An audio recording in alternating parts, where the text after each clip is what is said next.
Hi everyone, welcome back to my channel. My name is Viktoriya Cole and you are watching Culture, Lifestyle, and DIY.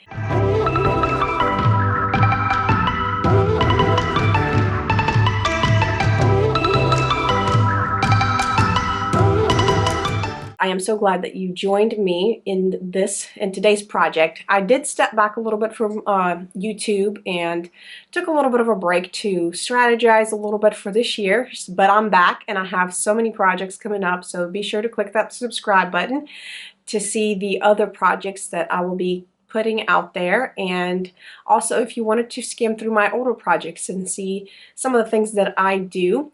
But we are going to go ahead and jump in, and I'm going to talk about this feature wall that I did.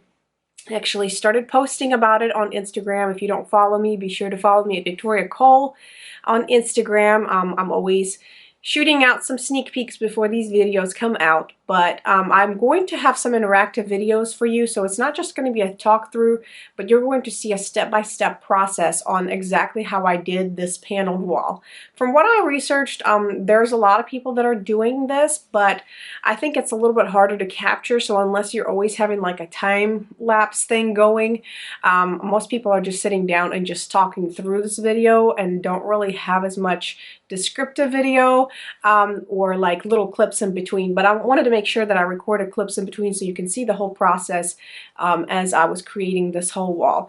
Came up with this design for my specific wall, but kind of was inspired by an account on Instagram called A House We Built, and they have a wall like this, but it was a square wall, of course, and it was white. Everything was white. The trim was white and the whole wall was white, and it looked really beautiful because the light hits it in certain ways and it just gives nice dimension. Of course, it's a little bit darker here than normal that I would prefer, but this is my husband's office / studio, so I wanted to create something for him to record his videos. So as you can see, it's actually like a hexagon room, or like a half of a hexagon. So the walls go up like this, and like this. So like a dome shape in a sense. And so I wanted to create something that kind of helps it to stand out a little bit and also gives it a little bit of dimension in the videos. Hence, he put some lights down at the bottom so you can see a little bit, but we're getting some more lights, and that's why you're seeing that these walls look like it's a different color, but it's not. It's actually the same color. It's like a deep gray. And the step one in this whole process is you want to make sure that you paint the whole wall, whatever color that you're going to paint the planks as well. You can do two different colors if you wanted to. I think it looks more sleek and more modern if you do it all one solid color. So to make your life a lot easier, be sure to paint the wall first before you start doing the whole design. And then the second step is you want to figure out, what your design is, and of course, what is the distance going to be between each plank, because you can do it in different ways. You can bring them really close, you can bring them farther apart. So it really depends on you and what you're kind of going for.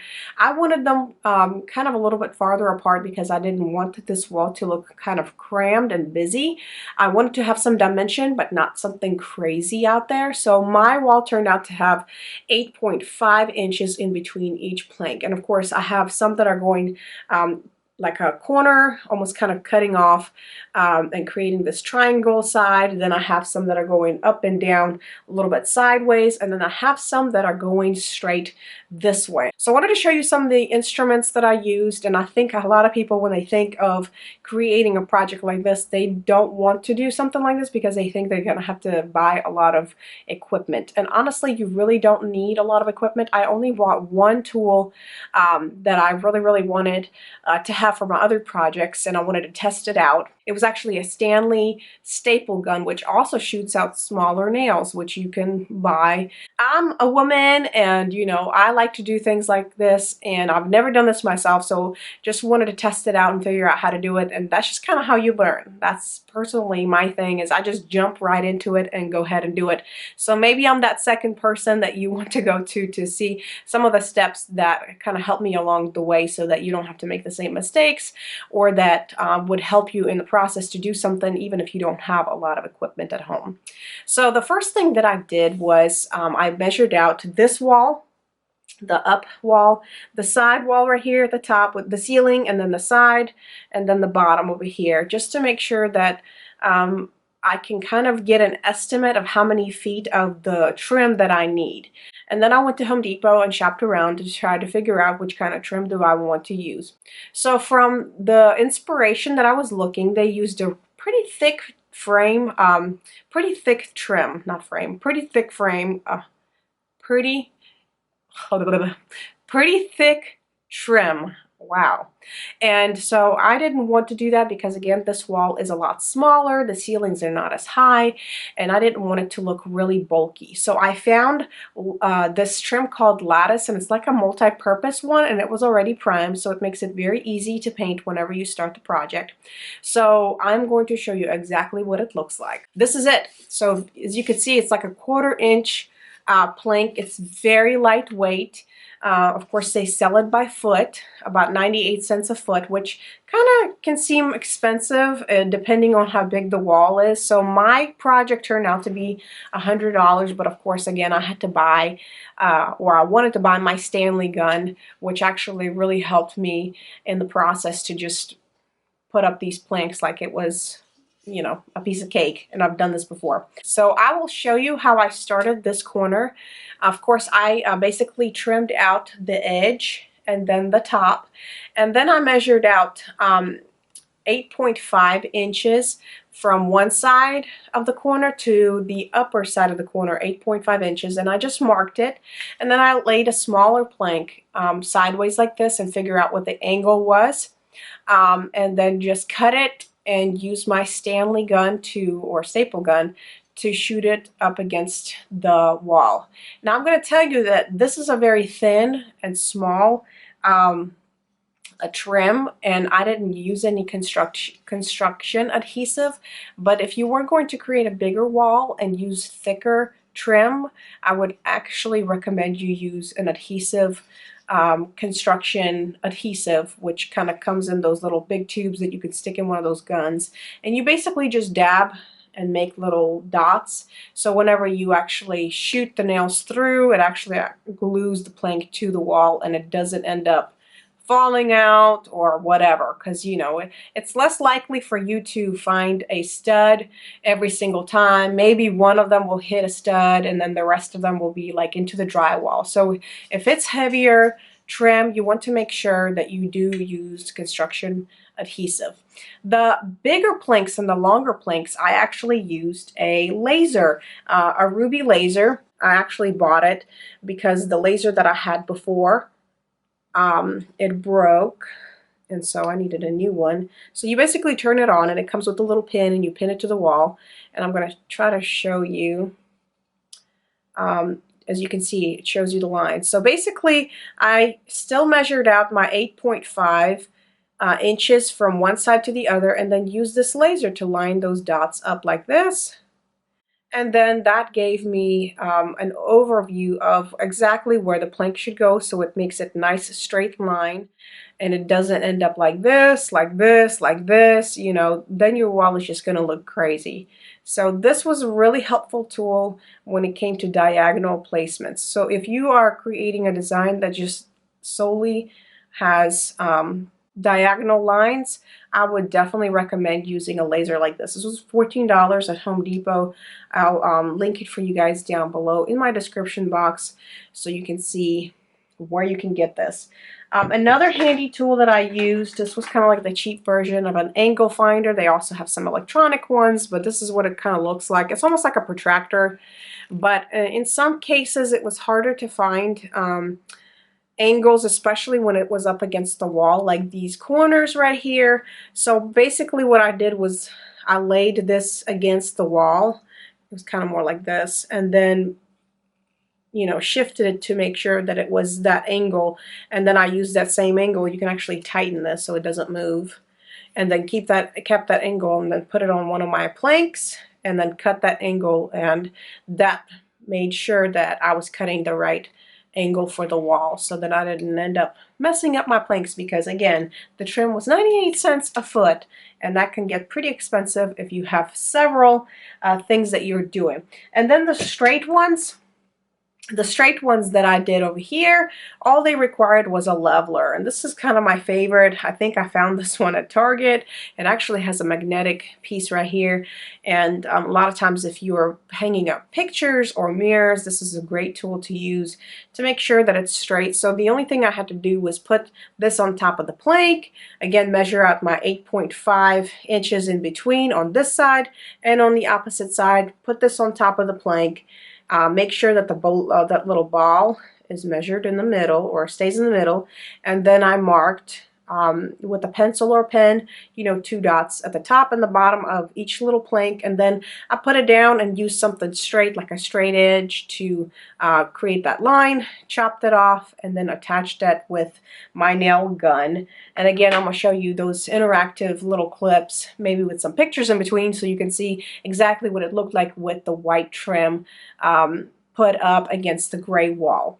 The nail gun that I wanted to show you guys, this was a really good tool, especially for those who own a home. This is just a great tool for you to have, because I mean, especially if you're like a DIYer, you do upholstery, this was like a lifesaver, because I've always had like a manual stapler but never had an electric one, and this worked really well for a feature wall like this, and I'm gonna show you what it looks like. So of course it's turned off. This is a Stanley electric stapler and a nail gun, and of course it's not going to do humongous nails, so of course if you're doing thicker trim, this is not going to be a good one for you.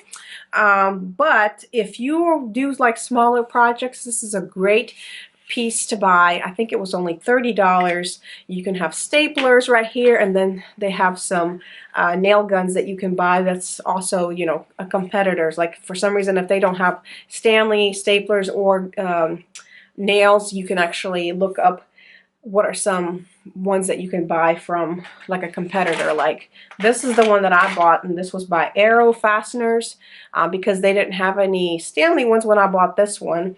And this is what they look like.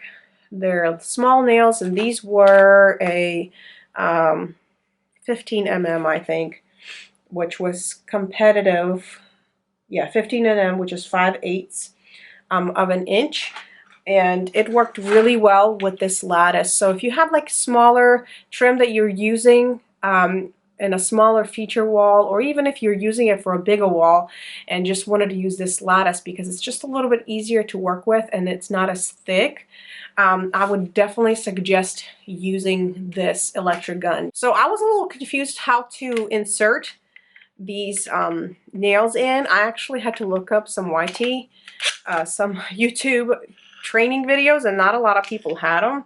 So I wanted to show you in case if you wanted to buy this gun. It took me probably a good 30 minutes to figure out how to insert these, because I was confused. I'm like, how do you, I mean, I know how to insert staples, but how do you insert this little strip? So number one, the strips that they give you, they're way too long. Even from what I've seen on videos, they say even the Stanley ones, they're still too long for the strip. So basically, you just insert it against one of the walls. I think it's one of the lower walls. So I was confused because I thought I had to hold it up in the middle somehow so that when I close it, it actually seals. But it's literally up against one of the side walls right here. And then you close it like this, and you're done. So I was confused. Like nobody was showing those videos, and it was very confusing. But once I figured it out, it was a very easy and helpful tool. Again, it was $30 at Home Depot. If you're doing a project like this, I would definitely recommend investing in one. And then in between these little areas right here, wherever these planks met, if there was any issues with the angle or there was little cracks, I used some patching and a sanding sponge so that it's nice and seamless. And this is my favorite one that I was going to show you. It's called Dry Dex. It's a dry time indicator. It actually turns white whenever it's fully dry, but when you first apply it, it's pink. Maybe not something a man wants, but for a female that's, you know, always patching up holes, like if you're always moving things around, frames or whatever, this is a great indicator when the item is actually dry, when this drywall spackling is actually dry, so that you can actually use like a sanding sponge. And then of course you can use your paint to paint the rest of the pieces and making sure that it doesn't drip in any of the areas, so I wouldn't overload. I would just kind of lightly go over it one time and then do it the second coat. And of course, my wall, we did it matte so that we don't see a lot of reflection when we use lights. And this is how it turned out. And of course, I'm going to show you the full completed look. And we're still looking for some furniture pieces to put behind, but I hope you guys enjoyed this video. And if you have any questions, be sure to list them down below.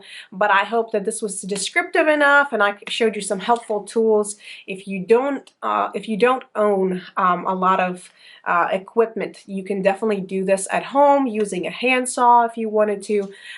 You know, you don't have to have too many tools to create something cool. A feature wall like this definitely gives it nice dimension and nice texture. But I hope you guys enjoyed this project. As I always say, create culture and be you. I'll see you guys next time. Be sure to stay back on my channel and look through some of my other projects. But we'll see you next time in my next video. Bye.